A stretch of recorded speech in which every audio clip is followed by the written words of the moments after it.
보면 19장 11장 19절 앞에 동그라미 표가 있습니다. 그러니까 같은 장이지만 19절에서 이제 문단이 바뀐다는 표가 뜻이 되겠습니다.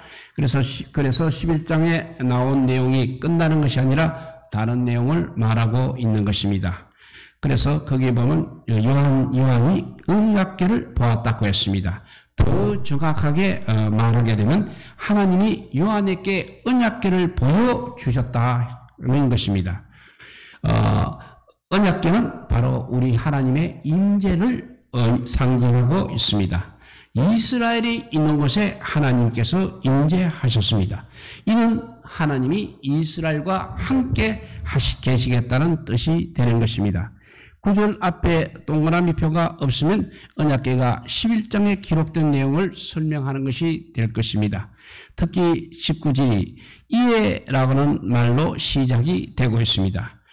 앞에 두 증인이 무저갱으로부터 올라온 짐승에게 죽임을 당하지만 3일 반 후 다시 살아나서 구름을 타고 하늘에 올라가고 하늘에서는 큰 음성이 나서 하나님을 찬미했습니다. 그리고 이처럼 이 모든 일이 해피 엔딩으로 끝나는 일이 어떻게 가능한가 하면 하나님께서 함께 임재하시기 때문이다라고 하면 얼마든지 논리적으로는 타당합니다. 하나님의 함께하심이 이렇게 실증이 되고 있다는 것입니다.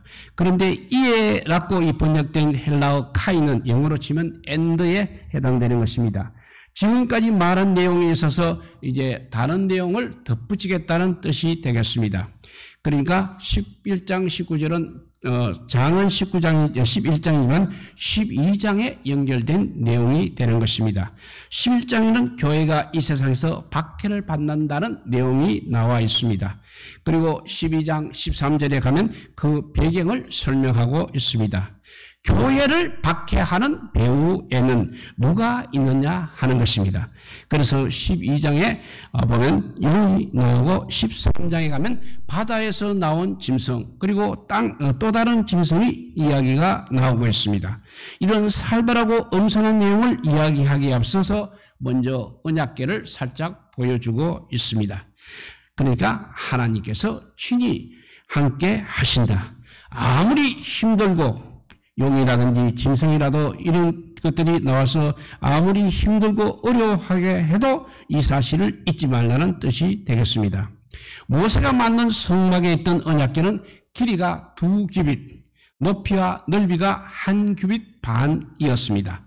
그러니까 우리 사용하는 센티미터로 하면 114cm, 길이가 114cm, 높이와 넓이는 8.4cm입니다. 그러니 조금 아담하다고 할 만한 크기라 할 수 있겠습니다.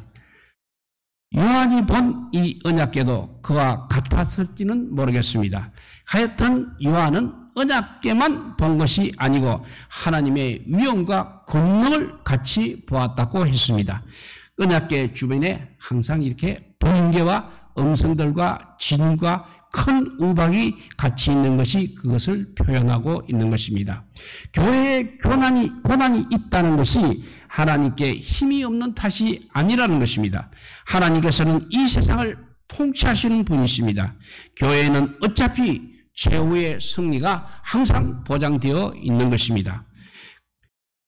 오늘 계시록 22장 1절을 보면 하늘에 큰 이적이 보이니 해를 옷 입은 한 여자가 있는데 발 아래에는 달이 있고 그 머리에는 12별의 관을 섰더라 했습니다. 이 이적은 기적과 같은 뜻이 아닙니다만 헬라어로 세메니온이라고 합니다. 이것은 이적은 사인, 그러니까 징조를 말하고 있는 것입니다.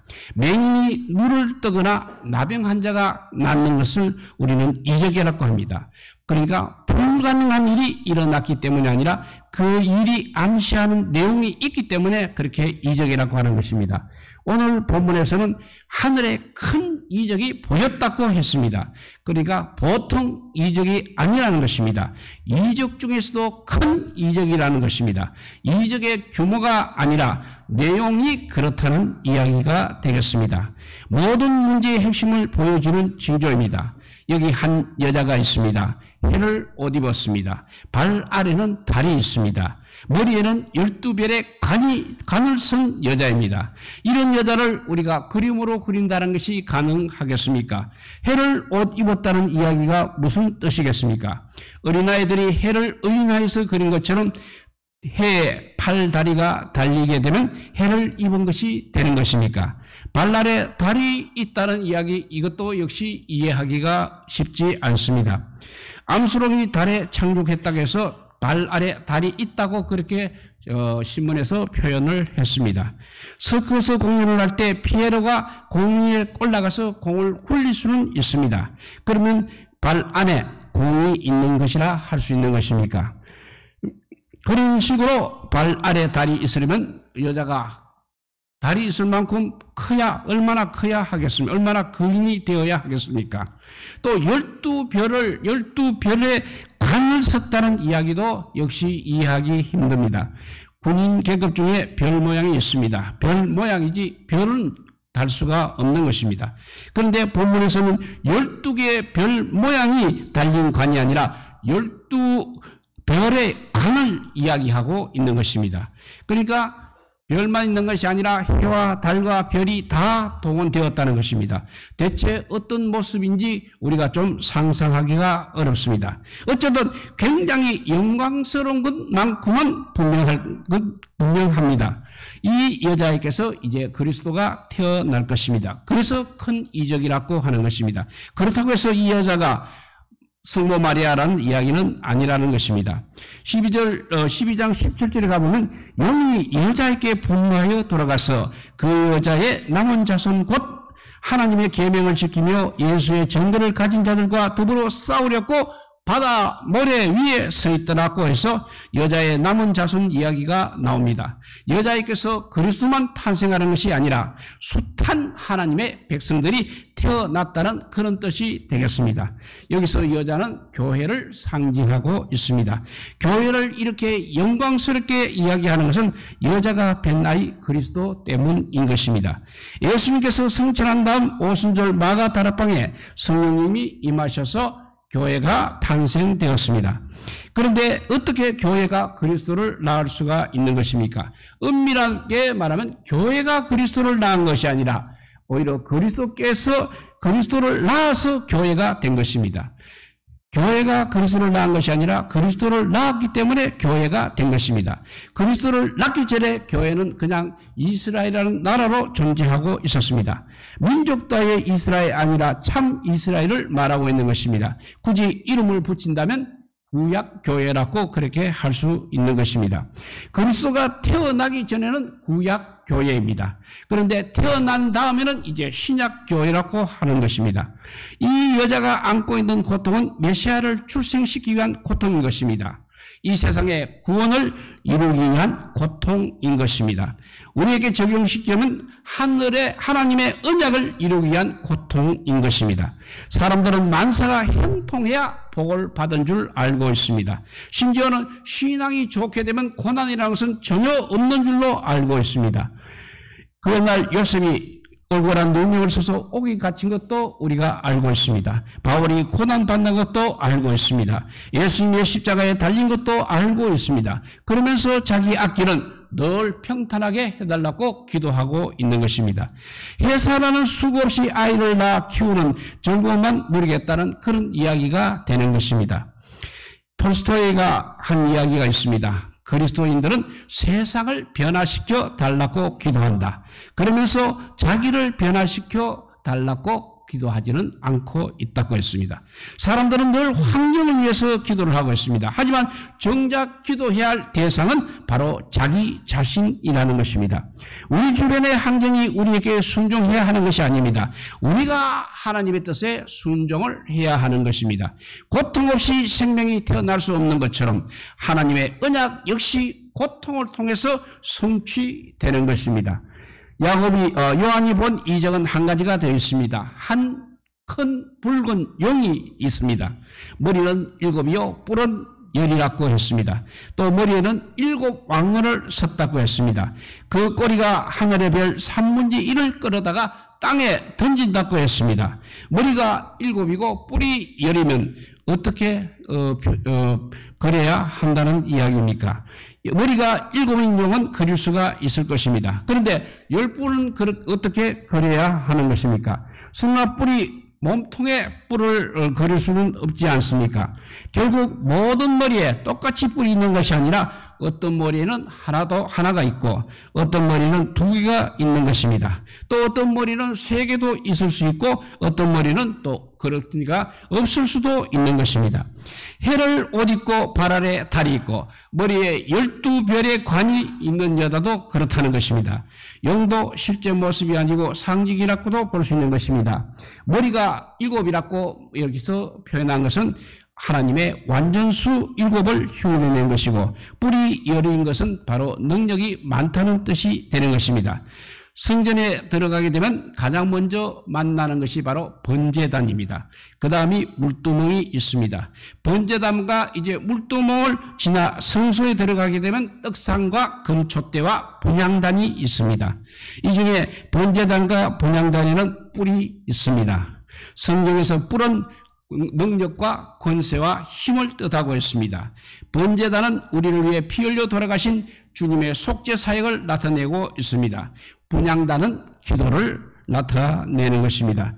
머리가 7인 용에게 이런 뿔이 10개나 달려 있는 것입니다. 대체 얼마나 무시무시한 용이라는 이야기입니까? 또 꼬리로 하늘의 별 1/3 1을 끌어다가 땅에 떠질 만큼 그렇게 힘이 있습니다.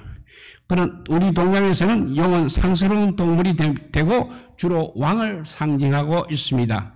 임금이 정무를 볼 때 보는 상은 용상이라 합니다. 임금이 흘리는 눈물은 눈물자 용루, 임금이 입는 옷은 용포, 임금의 얼굴은 용안이라고 합니다. 하지만 서양에서는 용을 악한 괴물로 이야기하고 있습니다. 특히 우리 성경에서는 사탄의 상징이 되고 있습니다. 9절에 보면 용을 에뱀 혹은 마귀라고도 하고 사탄이라고 한다고 했습니다. 본문의 용은 에덴 동상의 뱀과 마찬가지인 것입니다. 상당히 많은 신화의 홍수 이야기가 나오고 있습니다. 메소포타미아 지방의 아시리아, 바빌론 신화에도 역시 홍수가 등장하고 있습니다. 수메르 신화, 그리스 신화에도 홍수가 나오고 있습니다. 호주라든지 아프리카, 북아메리카 신화에도 홍수 이야기가 나오고 있습니다. 아주 먼 옛날 온 세상이 아마 홍수의 장민적이 있다는 그런 뜻인 것 같습니다. 또 대부분의 신화에서는 뱀이 항상 악역으로 등장하고 있습니다. 이집트 신화에서 태양신 라는 이루 헤아릴 수 없는 괴물뱀의 위협에 시달리고 있습니다. 스칸디나비아 신화에서는 뱀이 바다 깊은 곳에서 살며 세계를 황폐시키는 존재로 나오고 있습니다. 그리스 신화에도 뱀은 역시 악역으로 나오고 있습니다. 힌두교에서는 상당수 악마가 뱀으로 나타내고 있습니다. 그리고 어느 신화에서나 뱀은 비참한 최후를 맞게 되는 것입니다. 이런 공통점이 마냥 우연은 아닐 것입니다. 여기서 오늘 본문에서 여자는 해산의 고통을 겪고 있습니다. 그런데 용은 여자가 아이를 남기면 삼키려고 하는 것입니다. 여자가 아이를 낳게 되면 그것이 자기에게는, 용에게는 파국이 것을 너무나 잘 알고 있기 때문입니다. 예수님께서 태어나셨을 때도 헤롯이 2살 아래의 아이를 다 죽인 사실을 떠오르게 하는 장면입니다. 하지만 거기에만 국한되는 이야기가 아닙니다. 출애굽 전에 바로는 히브리 가정에 아들이 태어나게 되면 전부 나일강에 던지라는 잔혹한 명령을 내린 적도 있습니다. 사울은 다윗을 죽이는 것을 평생의 가업으로 알았습니다. 에스더에서는 하만이 모든 유대인들을 멸하려는 계획을 꾸미기도 하는 것입니다. 전부 영이 아이를 낳은 영이 전부 다 이런 것들이 영이 여자가 낳은 아이를 삼키려는 술책에 해당되는 것입니다. 어떻게 해서든지 메시아의 등장을 막아보려고 하는 것입니다. 북왕국 이스라엘의 여호람 왕 때 에후가 쿠데타를 일으켰습니다. 마침 남왕국 아하시아가 북왕국을 방문했다가 여호람 북이스라엘의 여호람 왕과 함께 죽임을 당하게 됩니다. 그때 남쪽의 아하시아 왕의 어머니 아달랴가 그 소식을 듣게 됩니다. 아들이 죽었다는 소식을 들으면 어떻게 해야 하는 것입니까? 충격을 받아서 제정신이 아니어야 할 것 같습니다. 그런데 오히려 왕비가 왕의 자손들을 다 죽이고 자기가 왕위에 올랐습니다. 그만큼 정권력에 눈이 먼 여자였다는 이야기가 아닙니다. 아달랴는 북왕국을 바랄 세상으로 만든 이스벨의 딸인 것입니다. 그가 사탄의 하수인이 되었습니다. 그래서 다윗의 혈통을 끊으려고 그렇게 한 것입니다. 아달랴의 계획이 만약 성공했다면 다윗의 핏줄이 끊어질 뻔했던 것입니다. 그러면 다윗의 후손을 통해서 오실 메시아는 그러면 어떻게 되는 것입니까? 다행히 아하시아의 누이 요세바가 한 살배기 조카 요아스를 구해내서 다윗의 핏줄이 계속 이어질 수 있었던 것입니다. 이렇게 메시아의 탄생을 방지하려는 이 사탄의 술책은 역사상에서 꾸준하게 있어 왔습니다. 그런데 그런 술책이 어떻게 되었는지는 5절 단 한 줄로 간단하게 설명하고 있습니다. 여자가 아들을 낳으니 이는 장차 철장으로 만국을 다스릴 남자라. 그 아이를 하나님 앞과 그 보좌 앞으로 올려가더라가 전부입니다. 철장으로 만국을 다스릴 남자가 바로 메시아를 말하고 있는 것입니다. 예전에 아마겟돈이라는 영화가 있었습니다. 소행성이 이제 지구로 돌진해 와서 지구가 멸망당할 위기에 처한다는 내용을 그린 영화인 것입니다. 국어사전에서 아마겟돈을 찾게 되면 용, 짐승, 거짓 선지자 등 악의 세력과 하나님이 대적하여 싸울 최후의 전쟁터를 이루는 말이다.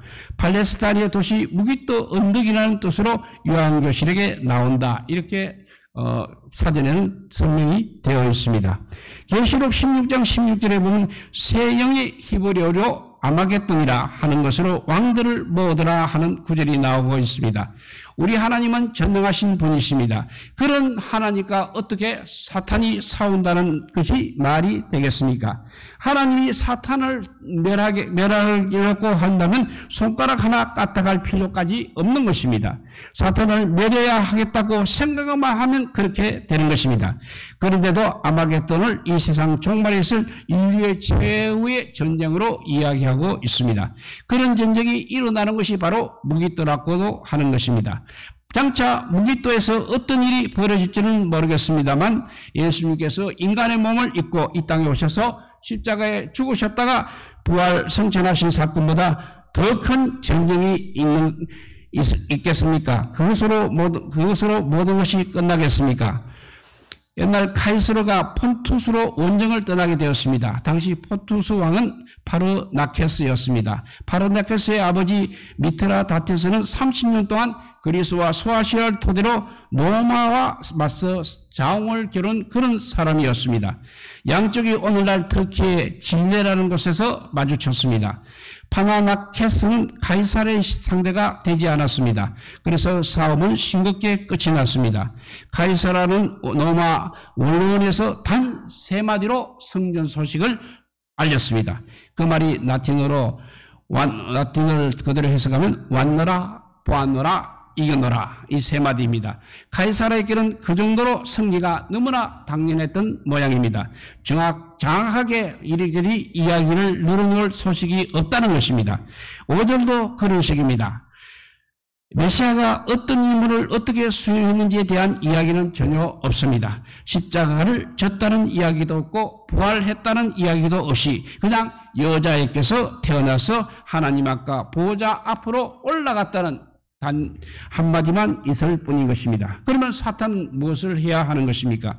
그토록 열심히 사탄의 메시아의 사역을 방해하려고 했습니다. 그렇지만 다 수포로 돌아가고 말았다는 것입니다. 이 세상에서는 이런 경우 닭 쫓은 개 지붕만 쳐다본다는 속담을 쓰고 있습니다. 하지만 사탄에게는 해당 사항이 없는 것입니다. 사탄은 그냥 하늘만 쳐다보는 것이 아니라 자기 종말까지 이제는 각오해야 되는 것입니다. 12장 12절 하반절에 보면 이는 마귀가 자기의 때가 얼마 남지 않은 줄을 알므로 크게 분노 너희에게 내려갔음이라고 하고 있습니다. 종말을 기다리는 사탄의 모습이 이제 발악하는 것으로 나타나고 있는 것입니다. 그래서 오늘 본문 6절은 그 여자가 광야로 도망하며 거기서 1260일 동안 그를 양육하여서 하나님께서 예비한 곳이 있더라고 끝을 내고 있습니다.